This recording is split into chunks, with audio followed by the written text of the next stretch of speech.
Saludos, Masters de Star Wars. Yo soy la sombra del Imperio. ¿Qué? La sombra del Imperio. Hoy, Masters, continuaremos con el evento especial de los cómics de Marvel de War of the Bounty Hunters, en un evento que involucra a todas las historias producidas por la Casa de las Ideas para Star Wars. Pero esto, claro, viene emparejado con el número 13 de la serie de cómics de Darth Vader 2020, escrita por Greg Pak, la cual justo se alinea con el evento de la Guerra de los Cazarrecompensas, dándonos una nueva historia titulada como El Sonido del Metal, en una clara referencia a la herencia droide del propio Vader y también al Cazarrecompensas IG-88, quien está presente en esta historia. Y rápidamente tenemos un poco de contexto de los antecedentes de esta historia, que como seguramente recordarán, Master, sucede entre los episodios 5 y 6 de la trilogía original, y que viene directamente de la restauración del cuerpo de Darth Vader, luego de pasar la dura prueba a la que su maestro oscuro, el emperador Palpatine, lo sometió para castigarlo por su insubordinación. Esto porque Vader, una vez que descubrió que Luke Skywalker era su hijo, había tenido un fuerte conflicto en la fuerza que lo había desestabilizado en el lado oscuro, llevándolo a revisitar su propio pasado y reconectarlo parcialmente con la buena persona que había sido como Anakin Skywalker.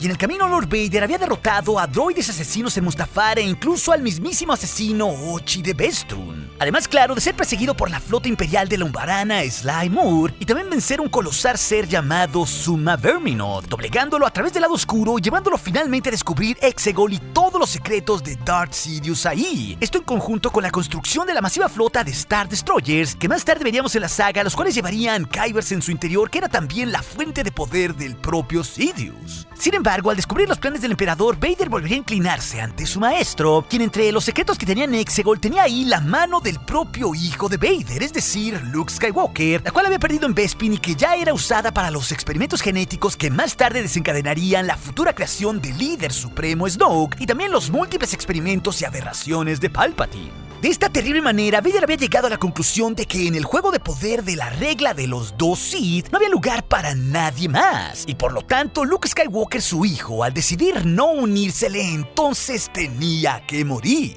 Y sería así que Lord Vader y un Ochi de Bestun con recientes implantes biónicos y ya arreglados después de haber quedado destrozados, partirían con la nueva venia del emperador Palpatine para buscar la pista del contrabandista congelado en carbonita Han Solo, ya que él era la clave precisa para encontrar a Skywalker, por lo que así el Cid y el asesino acudirían hasta Konpoku el Hot para dar con el primer rastro del congelado Capitán Solo, uno que había desaparecido junto con Boba Fett.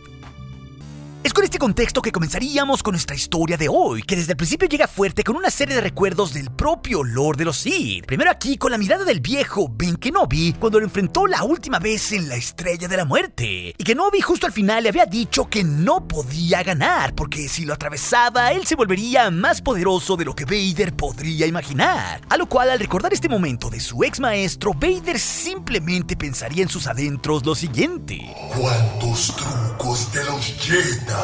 Pero ahora puedo verlo todo, viejo. Estabas hablando de mi hijo, de tu esperanza. Entonces Vader recordaría ahí el rostro desencajado de Luke Skywalker justamente al ver morir al viejo Kenobi, y después recordaría la mirada de Palpatine refiriéndose al mismo joven rebelde como un buen recurso que debían adquirir los Sith. Y más tarde Vader recordaría cuando Luke lo había alcanzado en el hombro justo con el plasma de su sable en los barandales de Bespin, ligando todo esto, Masters, con momentos que ya vimos en los episodios 4 y 5 de la saga. Y una vez más, al recordarlos, Vader se diría a sí mismo lo siguiente: ahora veo todos sus ojos volviéndose de mí hacia él.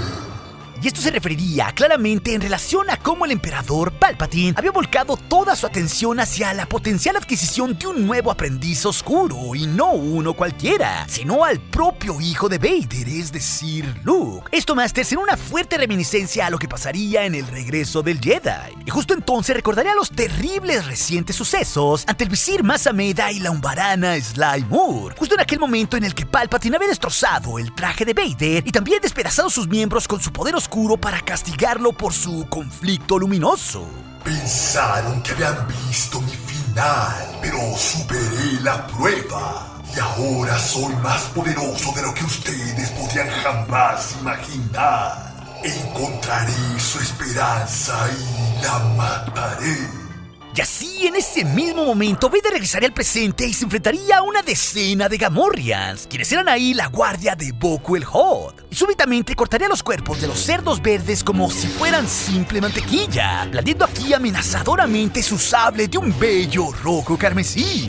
Y aquello sería un sangriento espectáculo entre los cadáveres de los Gamorreans, y ahí Ochi de Bestun, quien fungía aquí como una especie de mayordomo de Vader, volvería a interpelar al musculoso Boku el Hot para que revelara de inmediato la información que el Sith le estaba solicitando, donde justamente nos había dejado nuestra historia anterior, Masters. De esta manera, un visiblemente acobardado Hot simplemente diría que Boba Fett había perdido a Han Solo, como sabemos bien por las historias del canon, Masters, que se lo había robado el Alba Escarlata y la propia Qi'ra. Esto claro por el resto de los cómics del gran crossover que es War of the Bounty Hunters. Ochi entonces preguntaría si acaso Jabba el Hutt ya había asignado a alguien para rastrear al congelado capitán del halcón milenario, pero Boku se acobardaría diciendo que Jabba precedía el consejo de los Hutt y que él no lo traicionaría. Y esto de inmediato llevaría a Vader a acercarse al musculoso Hutt y a colocarle el plasma de su sable, intimidándolo exitosamente. Boku entonces revelaría que Jabba ya había enviado a un número considerable de cazarrecompensas a la última ubicación conocida de Boba Fett, pero que además una tripulación de droides había ido a una ubicación distinta. Y Vader de inmediato preguntaría a dónde habían ido, y Boku replicaría que se trataba de un lugar en lo profundo del espacio hutés, y que además si ellos llegaban a ver un transporte imperial, los droides súbitamente se dispersarían, por lo que aquí al verse acorralado el Hutt ofrecería su propia barcaza. De esta manera todo cambiaría para mostrarnos la gran barcaza espacial de Boku el Hutt, donde ahí Lord Vader y Ochi de Bestun viajaban hacia lo profundo del espacio de los Hutts, estando aquí al lado del droide de navegación Gak Sistu, quien operaba el transporte. Y Boku discretamente le preguntaría a Ochi si acaso los Sith eran de fiar, temiendo claro por su vida, a lo que el asesino le respondería sin inmutarse que no existía en realidad un lugar seguro en la galaxia donde se pudiera confiar, sobre todo claro al ser un Hutt. Y justo en ese momento el droide anunciaría que había llegado al centro de datos y un puesto de reparación de droides piratas, esto en la ciudad Z97, por lo que segundos más tarde un transbordador clase Lambda del Imperio ya esperaba a Lord Vader en el hangar de la nave del Hutt y sería abordado aquí de inmediato por Ochi y el Sith, siguiendo el rastro del grupo de los droides contratados por Jabba para buscar cierta información sobre el paradero de Han Solo congelado en carbonita. Pero la nave en pleno vuelo mientras atacaba a aquel pueblo, de una sorpresiva manera sería hackeada, bloqueada en sus comunicaciones y sus controles aéreos, los cuales serían intervenidos por un slicer misterioso provocando que la nave se estrellase. Y esto sería una gran sorpresa del Hutt Boku, quien sobrevolaba el lugar desde su barcaza. Pero Vader y Ochi, por su parte, conseguirían salir de aquel transporte sin un rasguño, pero inmediatamente serán acribillados a disparos de blaster, provenientes ahí de un grupo de droides conocidos como el Escuadrón Crush, justo los mismos droides cazarrecompensas a los que Vader ya se había enfrentado previamente, luego de haber sido puesto a prueba por su propio maestro Palpatine en Mustafar. Así que una de las unidades droides le gritaría a Ochi de cómo era posible que ahora trabajara para Lord Vader, toda vez que en Mustafar hace apenas unas semanas Ochi había llegado como un aliado de los droides para asesinar justo al Sith. A lo que al escucharlo, Ochi simplemente respondería que había elegido al bando ganador. Y de entre los droides, súbitamente, una figura armada hasta las chanclas emergería dirigiendo la cosa, Masters. Y no era otro aquí que el mismísimo droide cazarrecompensas IG-88, la unidad Pludroide de los laboratorios Holo-One, armada ahí con cañones de pulso, discos de concusión, vibrohojas y un inhibidor neural DAS-430. Todo esto, claro, indicado desde un comunicador por el droide de Boku, es decir, Gak Sistu. Pero claro, Masters, este era el mismo droide que ya habíamos visto comandado por Vader en el Imperio Contraataca al lado de Boba Fett. Ochi entonces agregaría, mientras caía al suelo de espaldas ante la potente ráfaga de disparos de plasma de IG-88, que el droide también venía equipado con un perforador de armadura de doble diente. Pero Vader por su parte le gritaría al droide que no sería derrotado, y con agilidad del Sith desviaría con su sable carmesí todos los disparos enviados por la ráfaga de IG-88. Pero el desalmado cazarrecompensas respondería que aquello solo era una simple opinión, y agregaría de una mordaz manera que el traje mecánico del Lord de los Sith había sido vulnerado por su propio maestro, y que el IG-88 explotaría esa debilidad. Al curioso, Masters, que este droide justamente supiera la historia pasada con lo que había sucedido con la lección de Palpatine y lo que había concluido casi destruyendo el cuerpo de Vader en el proceso. Pero Vader le espetaría al droide que este solo seguía funcionando porque en su banco de memoria había información que el Sith necesitaba, y al instante de una amenazadora manera le ordenaría que bajase sus armas. No obstante, IG-88 contestaría que la única manera de obtener la información era descargándola de su cabeza una vez que estuviera cercenada, a lo cual tras escuchar la binaria voz, Vader únicamente le respondería: que así sea. Así que inmediatamente el Sith avanzaría blandiendo su sable carmesí hasta cortar en dos el arma larga de IG-88 y con ello también una de sus manos mecanizadas. Pero sin que nadie lo esperara, el droide accedería a un pequeño control, y así de una manera muy similar a como había pasado con la nave imperial, bloquearía todo el traje de Vader en el acto de una sorprendente manera, teniéndolo completamente a su merced para asesinarlo. Y no solo eso, Master, sino que a través del control, IG-88 haría que el mismísimo Darth Vader moviera su brazo del sable, dirigiendo el mortal plasma rubí hacia su propio cuello. Esto claro ante la sorpresa de Ochi de Bestun, y por su parte el droide se regodearía del resultado disfrutable que aquello suponía para él.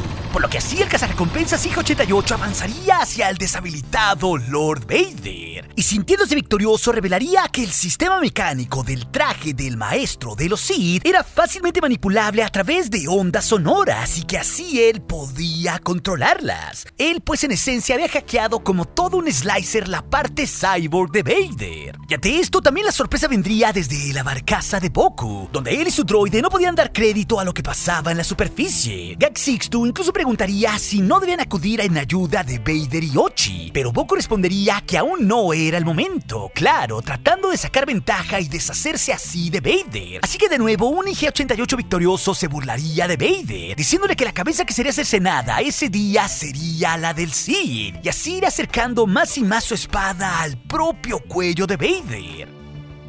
Y justo en este instante, el Sith preguntaría a quién demonios le había dado el código al droide para intervenir su traje. Esto cuando ya tenía la hoja del sable casi derritiendo su máscara. Y el droide cazarrecompensas se limitaría a decir que aquella información era exclusiva de su empleador y que en realidad él no podía divulgarla. Algo que sería fundamental y muy importante sobre quién rayos había mandado asesinar al Lord de los Sith. Entonces, antes de que su vida acabase, Vader sencillamente convocaría todo el poder del lado oscuro de la fuerza para así atraer el control desde la mano de IG-88, y aquello funcionaría, porque apenas si lograría liberarse del sabotaje de su armadura y le pagaría con la misma moneda al droide en unos pocos segundos, obligándolo al instante a apuntar su propia arma hacia su bulbosa cabeza, la cual en una explosión quedaría cercenada en su cuerpo para acabar así con la vida de IG-88 de una vez por todas. Esto claro, en un gran espectáculo de Lord Vader. Y esto también provocaría que los droides del Escuadrón Crush volvieran a atacar a Vader, quien simplemente desviaría los blasters moviendo su ojo carmesí con una velocidad vertiginosa. Y desde las alturas, Boku lleno de pánico le gritaría a Gag Sixtu que disparara contra todo el grupo, y el droide repondría que estaban demasiado cerca y que también les haría daño a Vader y Ochi. Pero eso claro, era precisamente lo que el Hot quería, y ahí repetiría sus órdenes. Y sería así que desde la barcaza de Boku que se dispararían un par de cañones pesados, cuya potencia mandaría volar a varios de los droides asesinos y al propio Ochi de Bestun. Pero Vader de nuevo, usando la fuerza y su destreza con el sable, mantendría su posición bloqueando el potente disparo de una épica manera. Y más tarde, algunos de los droides alcanzarían a huir en un speeder, y Vader tomaría ahí la mano de IG-88. Y por un momento nos harían pensar que el transbordador Lambda sería reparado improvisadamente. Pero justo antes de que Vader y Ochi se fueran de aquel lugar, los dos tenían algo pendiente, justo la información por la que habían venido. Así que ya en el centro de datos, Vader justo utilizaría la mano del droide cazarrecompensas para desbloquear el acceso de una terminal que revelaría así la preciada información que estaban buscando. Justo el paradero del congelado en carbonita Han Solo, mostrando ahí el símbolo del alma escarlata proyectándose en una pantalla. Y esto claro, era la pista que necesitaban para acercarse a su objetivo, que como recordarán Masters por las historias conectadas en la Guerra de los Cazarrecompensas en los cómics, Han Solo sería subastado en Yekara ante todas las fuerzas de poder en la galaxia que lo querían obtener. Y luego de descubrir esto, Vader y Ochi volverían a la barcaza de Boku el Hot, quien fingiría demencia de no haber intentado traicionar al Lord de los Sith. Pero aquí Vader molesto una vez más colocaría el plasma de su sable carmesí en la garganta del Hot, y entonces harto de toda la situación finalmente le diría: planeaste traicionarme desde el principio y ahora aquí estás. Dime qué es lo que has aprendido. Y Boko el Hot respondería con un hilo de voz que había aprendido que Vader no podía ser derrotado. A lo cual el Sith respondería: Sí, la única respuesta. Pero hay muchos que aún deben aprenderla. Respondería así de una mordaz manera Vader entre sus pensamientos.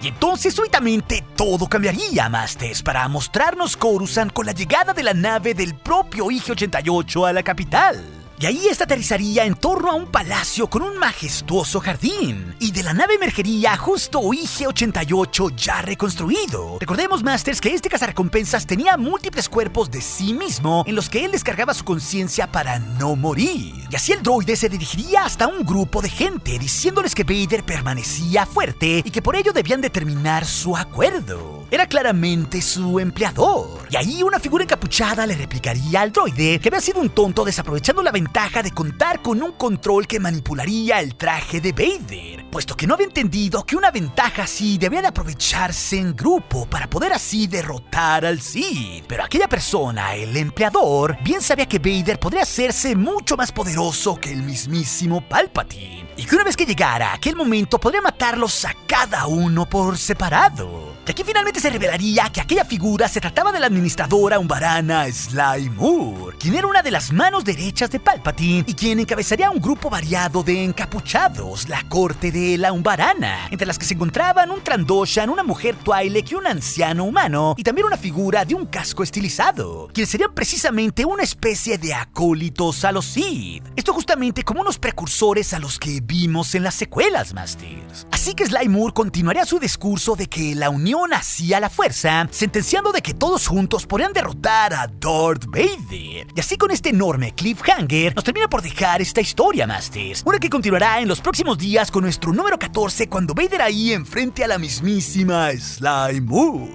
Pero si también te interesa saber cómo Vader sufrió su reconstrucción tras su rebelión contra Palpatine, esta historia de los cómics de Vader te la dejaré aquí en las pantallas finales junto con algunos números anteriores. Y recuerde, nuestro aliado es la fuerza y un poderoso aliado es. Hasta aquí su amigo, la sombra de Vader.